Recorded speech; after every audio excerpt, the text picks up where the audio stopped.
I'm Martin Tyler, and you're listening to Harry Symeou.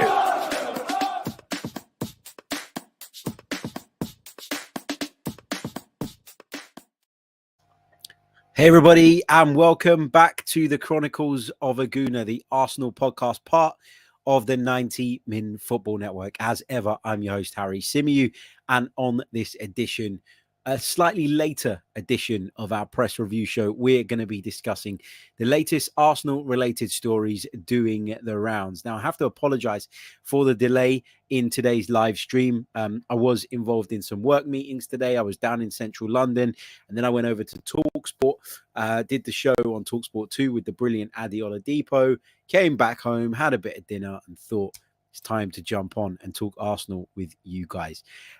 Really looking forward to this one because there's a lot more of a positive feel to this episode than probably what we've had in the last couple of days, which has been, in my opinion, a over-the-top dramatic reaction to Spurs signing a player that we were actually never really in for.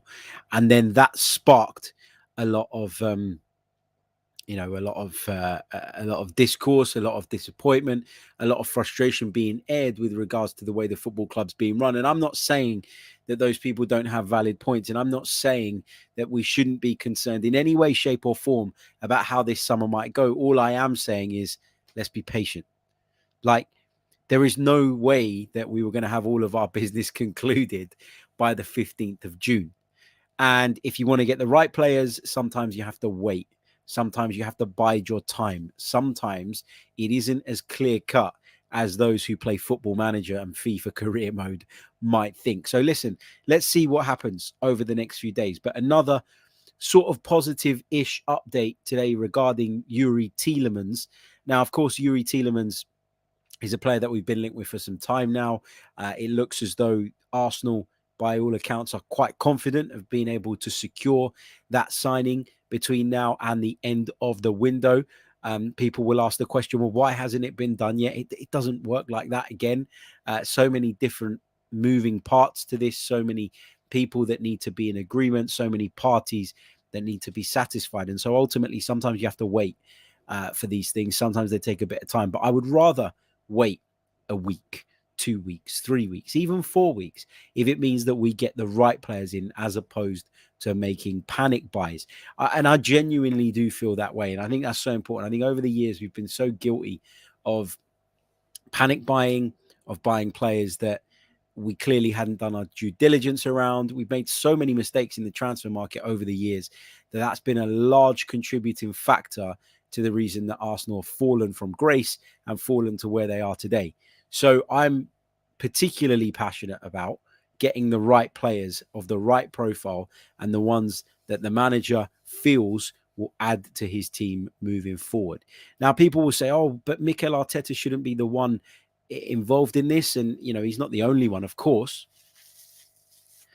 But there'll be people out there that say, I don't trust Mikel Arteta to have a say in this. I don't trust Mikel Arteta to be spearheading this project, to be the one alongside Edu sitting in the driving seat as we go into transfer negotiations and as we dip into the market.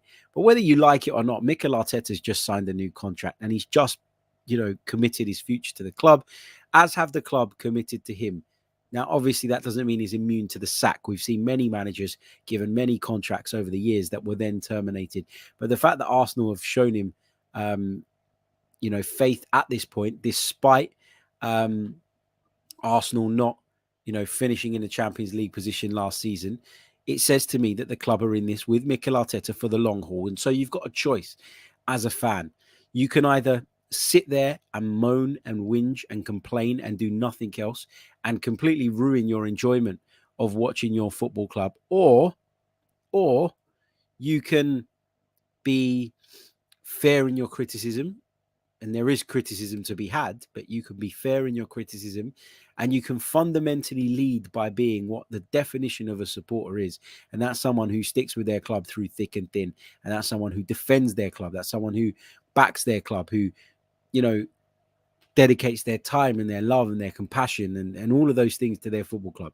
So you've got a choice. And I'm not saying that you need to go one way or the other. It's up to you. It's completely up to you how you choose to consume Arsenal, how you choose to support Arsenal or not support Arsenal in some people's cases. But I just think that when there's something to be outraged about, we're loud enough, we're, critical enough as a fan base as it is. So where I get frustrated is when I feel like we're venting at times where probably it's not justified. And I would argue that right now on June 15th, any venting about Arsenal's transfer business this summer is premature. It's not justified at this stage. It can't possibly be, because you haven't a clue what Arsenal are planning to do or whether Arsenal will be able to get those deals that you're hearing about over the line. On many occasions, Arsenal have sprung surprises on us. Players that we weren't linked with at all have ended up joining the club, and that is something that you have to think about as well. So there's so much still to happen. There's so much still to unpack, and there's so much still to debate over the course of this window. But if you're losing your mind on June 15th, and I suggest you find something better to do, because football probably isn't for you. Sasha says kicking the Bissouma deal is outrageous, is it not? Are you referring to me sort of saying that I'm not fussed about the deal, saying that I don't have a problem with Arsenal not going for Yves Bissouma? I don't know if that's what you mean specifically, Sasha, but I've had a lot of that over the last few days, over the last 24 hours in particular. And I'll say to you guys what I said on TalkSport 2 earlier today with regards to Tottenham Hotspur. Now, lots and lots of Arsenal fans over the years have accused the club, and in some cases rightly, of pulling PR stunts, of trying to pull the wool over our eyes as a fan base, of trying to convince us that we're showing ambition when actually the undertone and the sort of underlying message is actually, no, that's not what we're doing at all. And I think when you look at the Spurs situation, I think now they can be accused of doing exactly that. And I'll tell you why. Think about this. Tottenham Hotspur have qualified for the Champions League.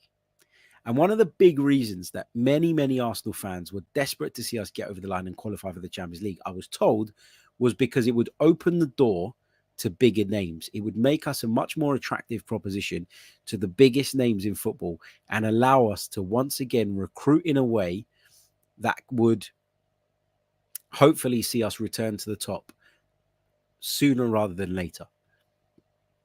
So what have Tottenham gone out and done since qualifying for the Champions League? Now, I know that at this point, the window is still young. And just like I say that Arsenal are going to do more, and I expect Arsenal to do more, and so we shouldn't judge the window at this point. The same applies to Tottenham, of course. But the reason I want to stop and take stock now is because if you're losing your shit about Arsenal, think about it this way. Think about Tottenham. Think about the signings that they've made. Fraser Forster on a free transfer. Could they have made that signing without Champions League football? Absolutely, they could. Jed Spence is rumoured to be on his way to Tottenham. A fullback who is owned by Middlesbrough, played his football at Nottingham Forest last season. Could Spurs have made that signing without Champions League football? Absolutely, they could have. Could they have signed Yves Bissouma if the price was right from Brighton without Champions League football, if that's what they wanted? Absolutely, they could have. The only one that has some, additional kind of backstory to it is the Antonio Conte one. I beg your pardon, the Ivan Perisic one, because of course Antonio Conte and he have a relationship from previously working together. But again, if Antonio Conte wanted Ivan Perisic with or without Champions League football as a free agent at 33 years old, I believe that Tottenham could have got that deal over the line.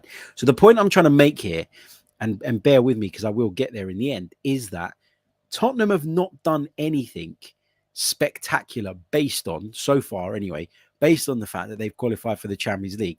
Instead, what they've done is gone and made a few smart signings that they could have made regardless of being in the Champions League or not. So if you're going to sit here and say Spurs have done good business, then why can't Arsenal do it? because the signings that Spurs have made, I believe, could have happened regardless of them qualifying for the Champions League or not. And the point is that it's too early in the window to judge. But if we are going to be very judgmental and jump on that and really have a go and try and stick the boot in and make those comparisons, I don't think Spurs have shown any more ambition than they would have done in any other summer because of the fact that they got into the Champions League. And that's that. You know, that's how I see it. So I'm not stressing about them. I'm not worried about them. I'm not concerned about them. I'm a big believer that if you keep your own house in order, if you fix your own issues, if you worry about yourself, that's how you get the best version of yourself. People keep saying, you know, we let Bissouma go. We decided not to sign him, blah, blah, blah, blah, blah. Arsenal weren't interested in Yves Bissouma this summer. There have been links in the past. How concrete those links were, I doubt, because if they were that concrete, Arsenal could have gone and got that deal done. Now, they went and spent £50 million to sign Ben White from Brighton. Why couldn't they have made that offer for Yves Bissouma at the time? Or why wouldn't they make a similar offer for Yves Bissouma based on the fact that their valuation of White was so high? Why wouldn't they have done that if they really, really wanted it? Fact is, they didn't want it. You wanted it. Some of us wanted it. And that's all it was. It was only ever a rumor. It was only ever paper talk. And maybe Arsenal expressed an interest. Maybe there was an informal inquiry made. But that happens all the time in football. It doesn't always turn into a deal. So let's chill out on the Tottenham stuff. Let's chill out on the Bissouma stuff. And let's focus solely on what Arsenal are going to do in this window. And that moves me on nicely to the latest with regards to the Belgian midfielder, Youri Tielemans. So we've heard that Arsenal have been quite confident of getting this deal done for a little while now, but there hasn't been any movement as of yet. Now, we kept getting told, you know, hold on until the international break is over, and then we will see some movement. Now, of course, there was some Europa Conference League games last night, and so you'd think now that if this deal is as close to being completed as has been suggested, that we'll start to see the wheels turning and some motion on this one. Now, Ben Jacobs, journalist, of course, over at CBS Sports, who's dropped quite a few lines on the transfer window this summer so far, says Arsenal remain confident, and the important part, on course to sign Youri Tielemans before the month is out.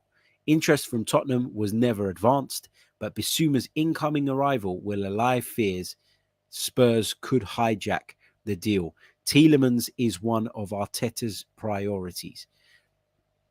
So more reassurance. And we're getting it from all different angles now that Youri Tielemans is a deal that Arsenal very, very much believe that they can do. And that is a bloody good signing. That is a bloody good signing. You know, people keep banging on about Yves Bissouma and what a bargain that is at a rumoured £25 million. What if we pay 25, 30 million pounds, which is what is being talked about for Youri Tielemans? That is equally, if not a better deal, because why? Youri Tielemans is not just a wonderful midfield player, not just a great technician, not just a good ball player, not just a good tempo setter, hard worker, presser, all of those things. But Youri Tielemans can be a match winner as well. And that would represent incredible value. So if we do get that done, I want to see the same people that were bringing all of that negative energy to the table when they heard about Bissouma going to Spurs, a deal that isn't even complete yet, by the way, at the time of recording. I want to hear those same people come out and put the same amount of effort and the same amount of energy into telling everybody what a fantastic signing and what a steal it is that we've landed Youri Tielemans, if indeed that does happen and if indeed that goes through. So let's not pretend it's all doom and gloom at this point. And that's kind of my thing here.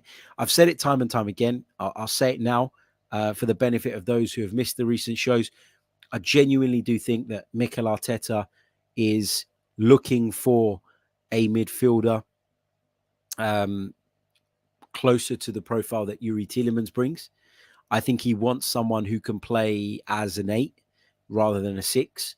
I think he wants somebody who can get up and down the pitch in the way that he kind of tasked Granit Xhaka with doing prior to the Thomas Partey injury, when we had to have a little bit of a reshuffle in order to try and make do and get by.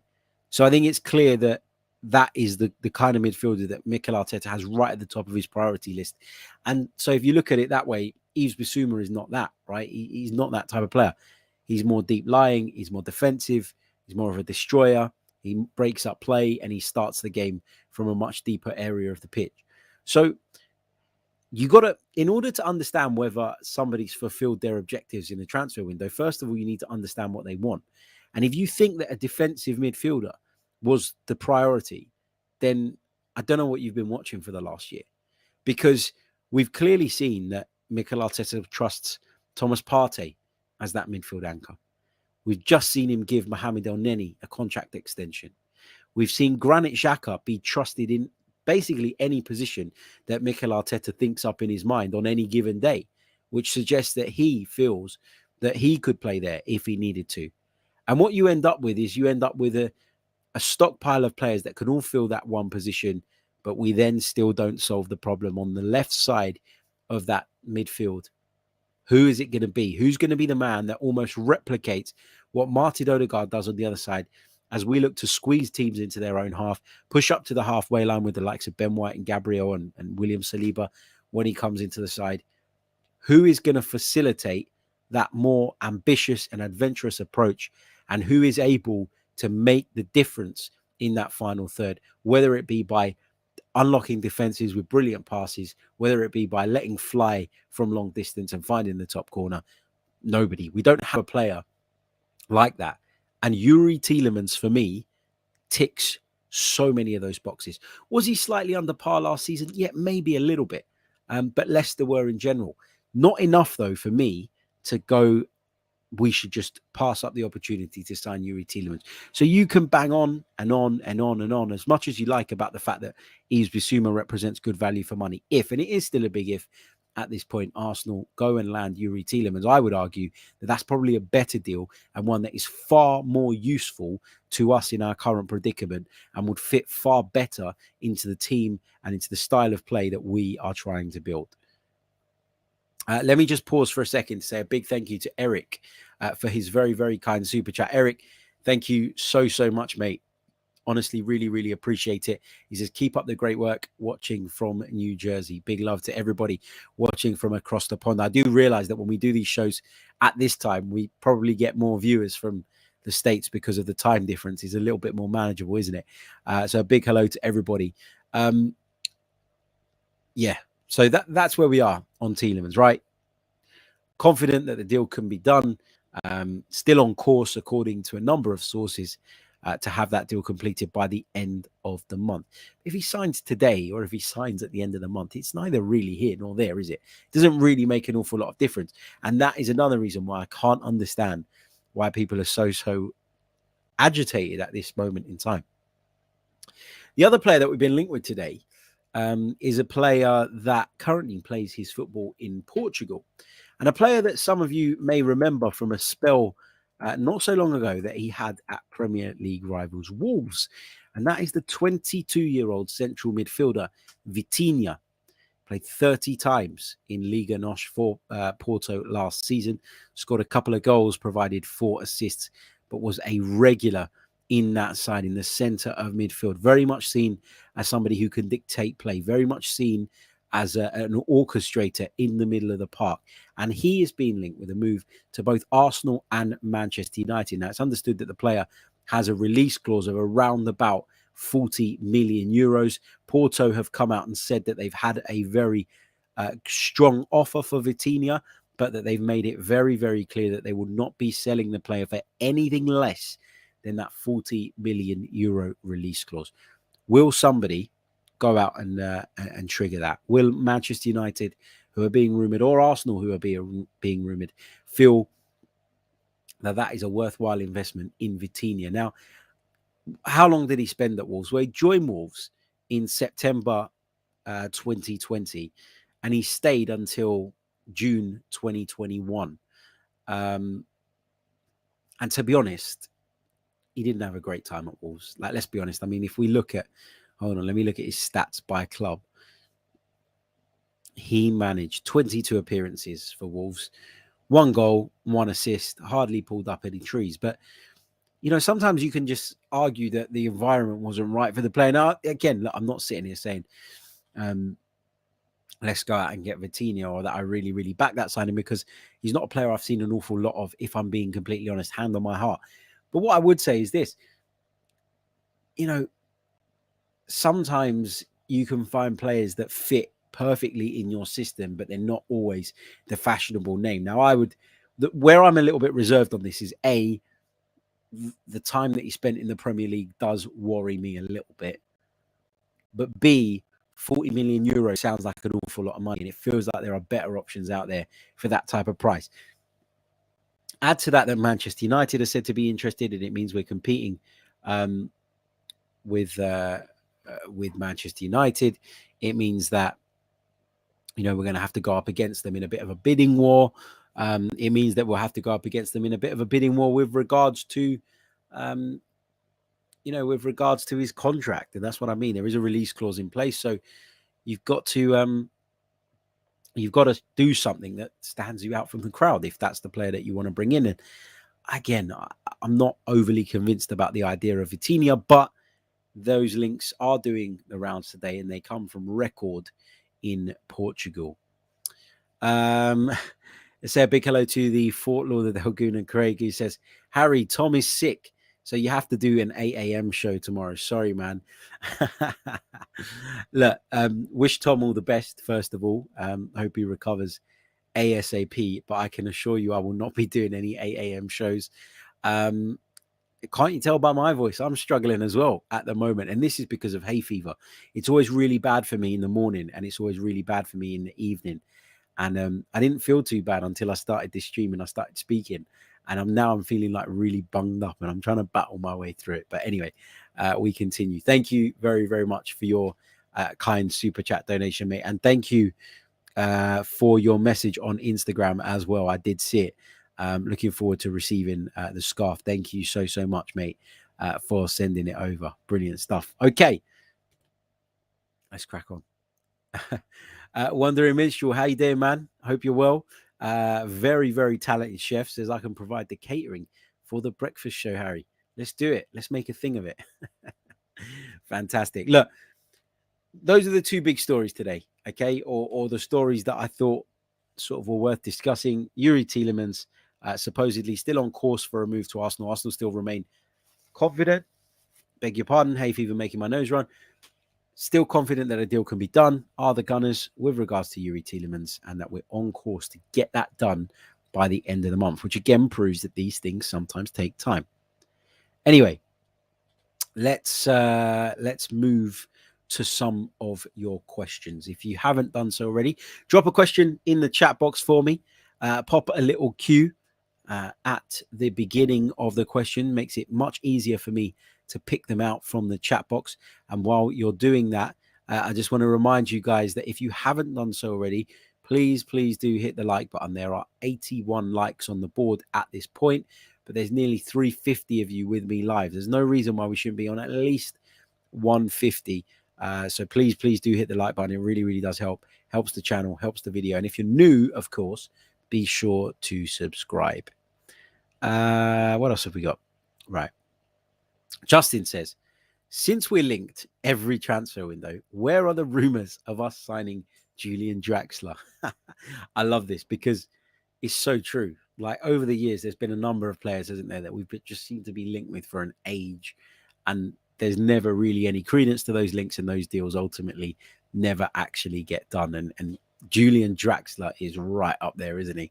But no links so far. Maybe he's past that age of where people would associate it with a move potentially to Arsenal. But yeah, you're so right. Julian Draxler's been one of those names. There were a lot of names in the past, weren't they? Do you remember Gonzalo Higuain? How long we hear about that? Yanam Villa was another one that somebody brought up in the chat. Chuck in any names that you think of. Solomon Kalou was one. Johan Gorkov was one. There's so many players that Arsenal were linked with heavily, and nothing ever came of any of those deals. Typically Arsenal fan says, Harry, do you think those two, and I'm assuming you mean Jesus and Tielemans, are enough to elevate the team? Because we need 5 or 6 players.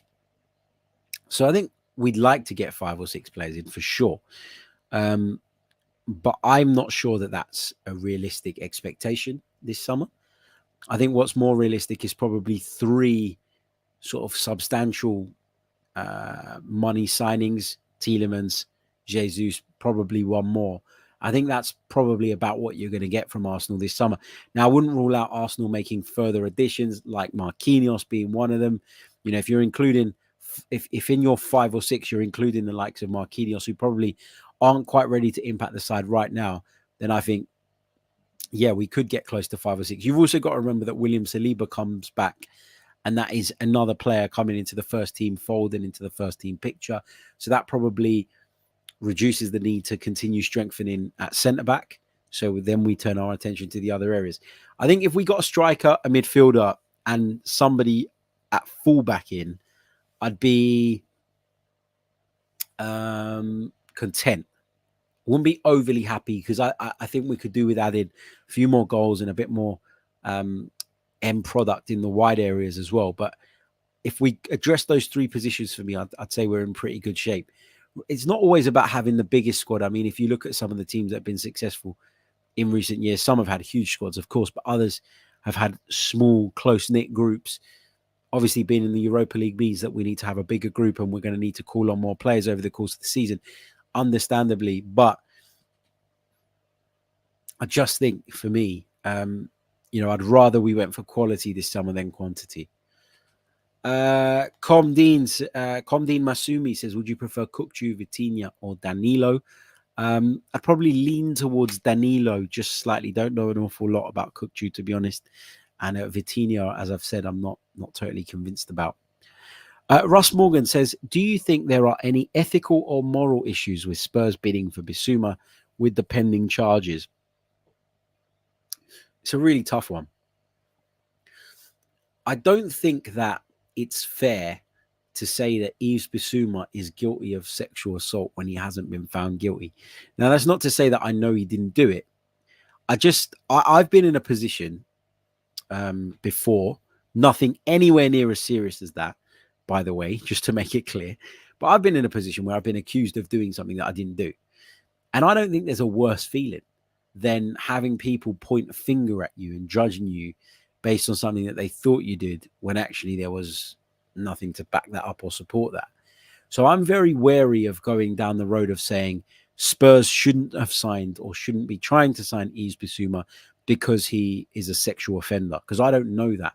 And I think it's wrong to go around and tell everybody that that is the case, or even to put it across that it's anything like certain that he did it, because I don't know that. And I'm very wary of that. If you're proven guilty, okay, it's a different conversation. I mean, like, for example, the Mason Greenwood incident, there was tangible evidence to suggest that there was something going on there. And then for Manchester United to suspend him the way they did, which I think they only did, and they almost had no choice but to do because of that evidence presenting himself, was the right course of action. But in Yves Bissouma's case, it is not that clear cut. It isn't cut and dry. And so I don't want to be that guy. Not that I'm in any way, shape, or form condoning that kind of behavior, but I also am mindful of sticking the boot in on someone who maybe hasn't done anything. I'm not in a position to know that. So I'm not going to sit here and say Spurs shouldn't have made the signing, but I do think it is a factor. I think it's contributed to the price being lower.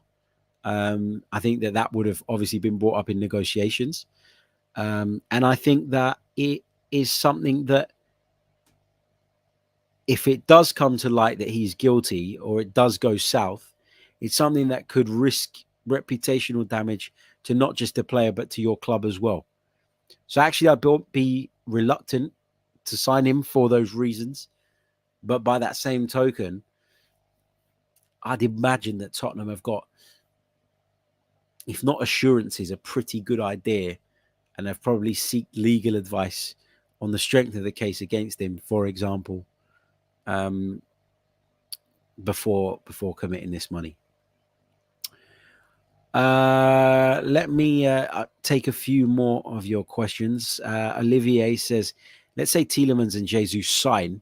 Who is your third choice? For me, Zinchenko would be that third player, just because he brings us that additional strength in midfield, but also very, very solid cover in the event that Kieran Tierney, who we know is a fan of the treatment table, or is at least a regular attendee in the treatment room, is likely to miss games again. Aidan says, why are we angry that someone has signed a player we could have signed if we had wanted to, but clearly don't rate? Agreed.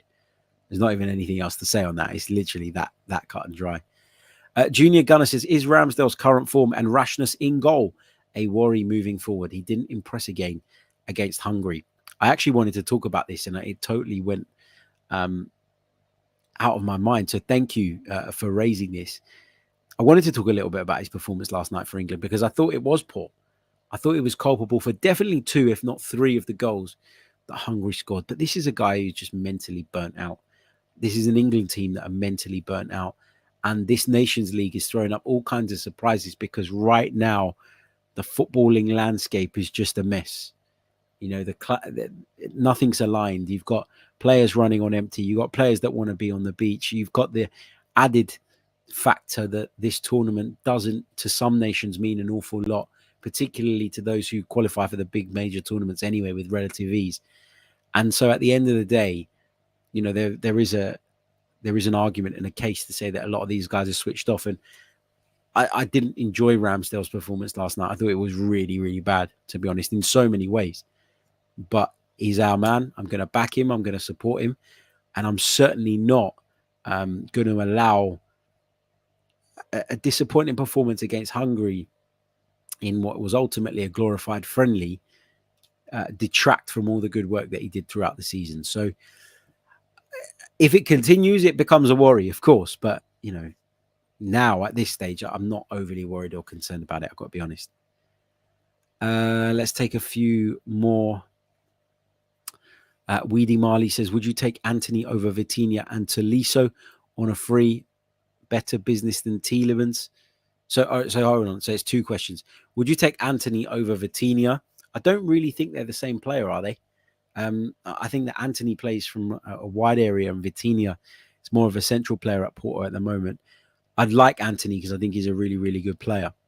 So yeah, I'd take him probably. Tolisso on a free, better business than Tielemans? I'm not so sure about Corentin Tolisso. I've got to be honest. Sometimes I really like him. Other times I'm not sure about him. I just don't know, if I'm honest. I guess on a free transfer, it is kind of risk-free in some ways. But, you know, nothing is ever completely risk-free because, of course, you need to pay him a salary and probably a signing-on fee as well. Let's take a few more. Terry Scott says, Rafinha or Gnabry? Probably Gnabry.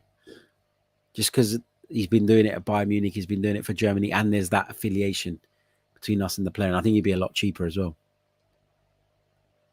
Gino Corleone says, Wenger was the umbrella. But he went away, and it will take a lot more to recover from the transfers or whatever. To get big names, you need big competitions. The owners won't care. Diogene says, Harry, with the 5 subs rule, do you think that the definition of backup is changing? A drop in quality in any position now has a huge impact. I agree that the definition of backup is changing, but I do think that there are certain positions in the team that you want to keep ever present in, right? So what I mean by that is like your centre backs.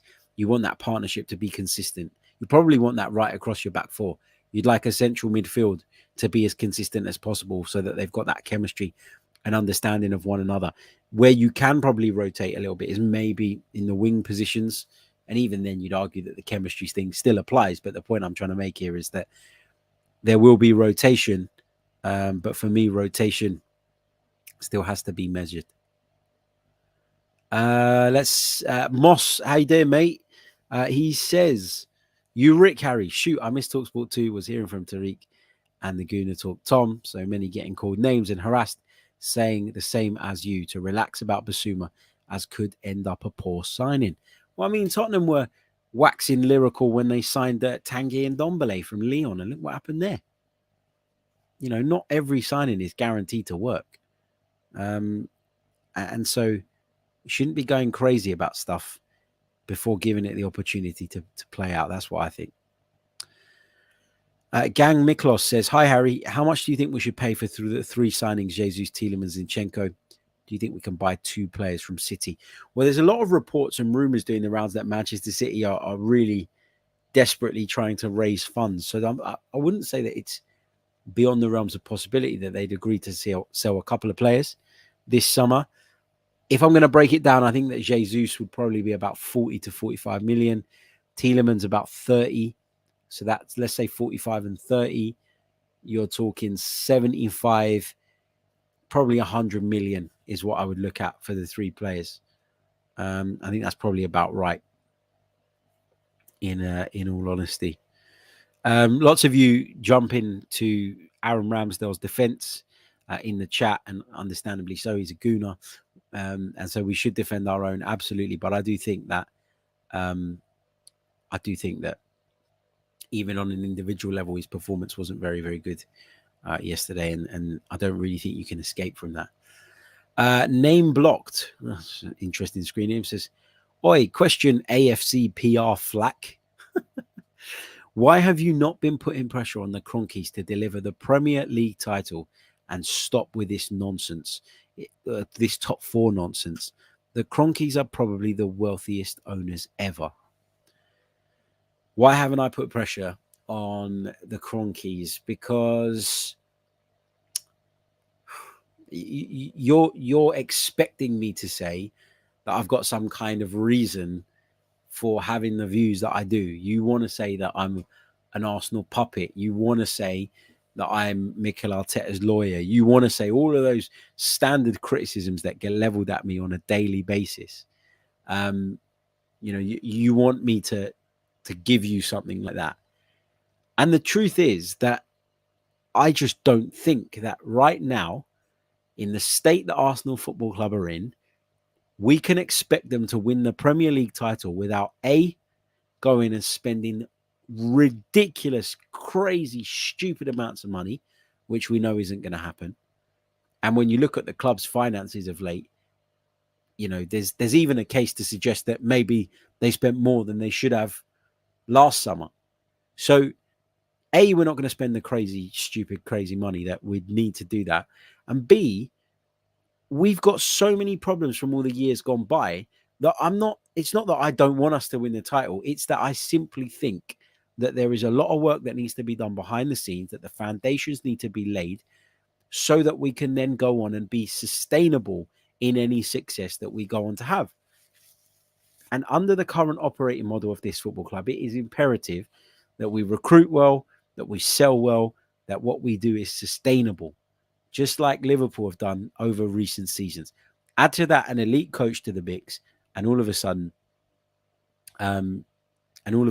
you have a chance, like Liverpool do.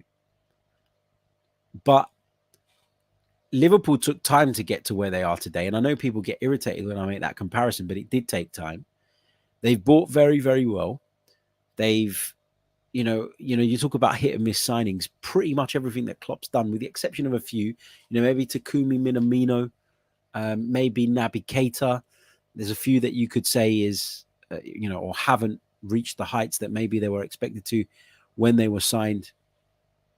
But I just think that we need to get these things in place to be able to then jump up to that level. Of course, I want Arsenal to win Premier League titles, but I don't think that we can win the Premier League title right now under our current operating model. I think that Manchester City have won it, 4 out of the last 5 years. Why? Because they spend the most bloody money, because they've got the deepest bloody pockets, and they've been able to go and get the best in every position and then back that up with the best, the second best in those positions. And Arsenal aren't going to do that anytime soon. So you can either choose to consistently be outraged about that, or you can understand where we are today, not lose hope or faith that we can get there sooner rather than later, but you look at it and you go, this is where we are today, and you base your expectations accordingly. And that's how you stay level-headed. That's how you don't lose your shit every time you go to the Emirates, and that's how you enjoy football. Like what you're suggesting there is like, say for example, Arsenal, Arsenal qualified for the Champions League this season. I would have bloody celebrated it. I would have, because it was more than I thought we were capable of, and it would have represented real progress. So That's like someone saying to me, well, I'm not allowed to celebrate Arsenal qualifying for the Champions League, which would have been exceeding the expectations, because actually I should be demanding a Premier League title. But if a Premier League title at this point is completely and utterly unrealistic, what's the point in turning up to football? I could tell you from the start of the season that we're not going to do that. So I might as well not go. I might as well stay home and do something else with my time. Name block says 2007 to present under the Chronicles, no Premier League, UCL titles, the end of a big club. You lack standards and are positioning for AFC press privileges. I'm not like you, bloke. I'm not like you, bloke. First of all, I don't really understand what I'm supposedly positioning for. As a working journalist, content creator, broadcaster, which I am, I have certain accreditations regardless. Doesn't mean I have to say certain things or do certain things in order to get that. So that's a complete load of nonsense that you've probably picked up from someone else. And you know, it's completely inaccurate and stupid, to be honest, that you're even suggesting that is why I say what I say. The reason I say what I say is because I'm realistic, and because I don't shout and swear and scream and rant and rave and take pleasure in slacking off my club. You say I've got an agenda, whatever. I don't care. Like I really don't care. You don't like it, don't watch it. Turn it off. Simple. You're the one that is spending your Wednesday night right here on the Chronicles of a Gooner. You might as well like the stream while you're here. Lynn says, Harry, you know how much respect I have for you, but the owners, you can't make excuses for them, because if they own Tesco's and the company needed financial backing, they would have to do it. Completely agree. Completely agree. That, you know, they are ultimately culpable for where the club ends up. And I'm not absolving them of any blame in Arsenal's decline. What I would say, though, going back to the point previously, is that for a long time, there was a power struggle at Arsenal. Let's not forget that. There was multiple parties involved in the ownership. And what that meant was, well, I think that really contributed to the club stagnating at the time, because you had KSE who had the wealth but didn't necessarily want to pump that money in, because they'd be essentially raising the price of an asset that they were looking to purchase in its entirety. So that made no sense for them from a business perspective. And they will look at things from a business perspective because they're business people. You had Alisher Usmanov, who was desperately trying to get in, but had the door shut in his face, with a stake in the club, a significant stake in the club. And so he didn't want to invest money either, because he didn't want to be lining KSC's pockets, and he wanted to probably drive the price down so that he could hopefully convince them and buy them out. And so that standoff that we had at the football club for such a long period of time done us so much damage. Actually, when you take in isolation the period that the Cronkies have owned the club fully, actually the way they've spent has not really been the problem.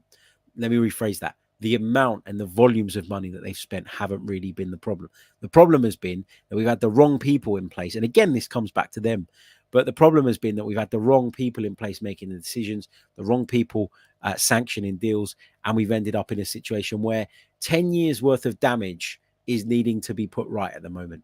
And unfortunately, we're going through this process. It's taking time. Hopefully, we're going to get to that point where we do get our heads back above the parapet and you know, back above the water. Look, I mean, and this is a great point from Wandering Minstrel. You know, I remember I was one of the people that used to say, "Come on, man, come on, let Usmanov take over." Where would we be now if Alisher Usmanov was the owner? You know, it's a difficult one, isn't it? You know, it's really easy to say stuff with hindsight. You know, it's really easy to say stuff with hindsight, but we don't always know at the time how things are going to pan out. Anyway, I'm going to start blocking people in the chat as well, because I can't bother with abuse and nonsense. I mean, you want to watch this, come and watch it. Great. I'll welcome you all with open arms. Love having the conversations with you. Love chatting with you guys on here. If you're coming on to abuse me, mate, get a life. Seriously. What else have we got? Let's take a few more points from the chat box because we are running out of time. But Sko says, for me, it's a good analogy for how fans treat any club that doesn't have an owner, treating it like a plaything, spending their own money or running a loss to buy players. Curtis says, big up yourself, Harry. You're very level-headed and doing a great job. Some of these fans are entitled. Look at Everton and Leeds fans.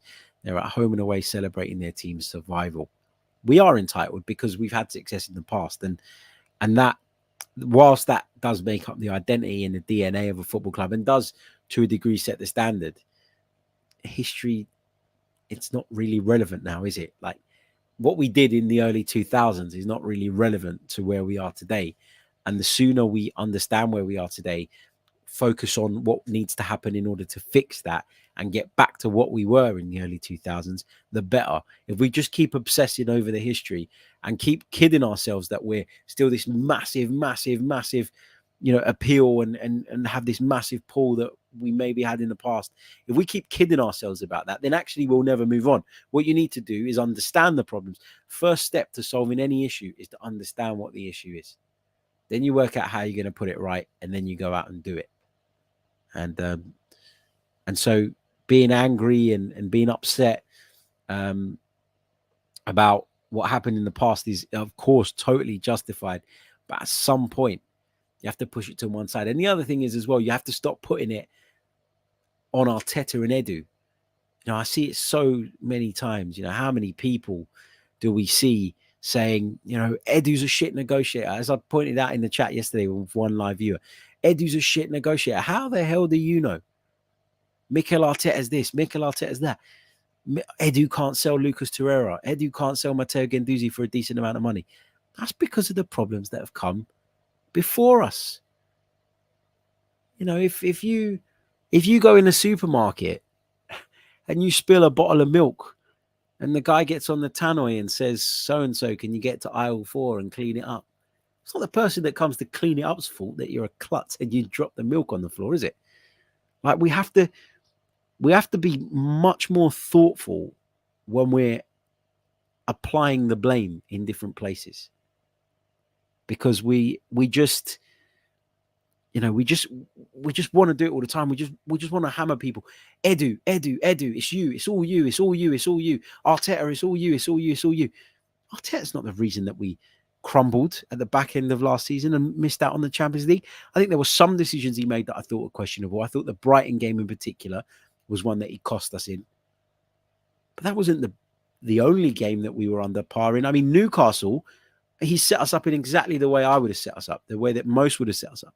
But we just didn't go out there and perform. And again, that's where you need to take a step back and where you need to think about who you're putting the blame on and where you're putting the blame before you be overreactionary and start creating a toxicity that just, for me, has overshadowed Arsenal Football Club for so many years now.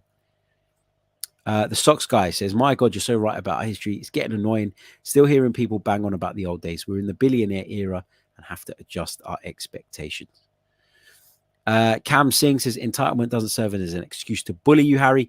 Really sad to see this. Listen, they can try and bully all they want, mate. They're not bullying me. I'm not. I appreciate what you're saying. I'm not that bothered by it. I do bite back because I do like a debate and I do like a chat. And I do like to put people that, feel that they have the right to do that to people in their place. But for me, I know that there's a lot more love out there for what we're doing here than there is hate. And if there is people that hate, whatever, innit? Don't care. At the end of the day, I recognize that I'm so lucky to do what I love as a job.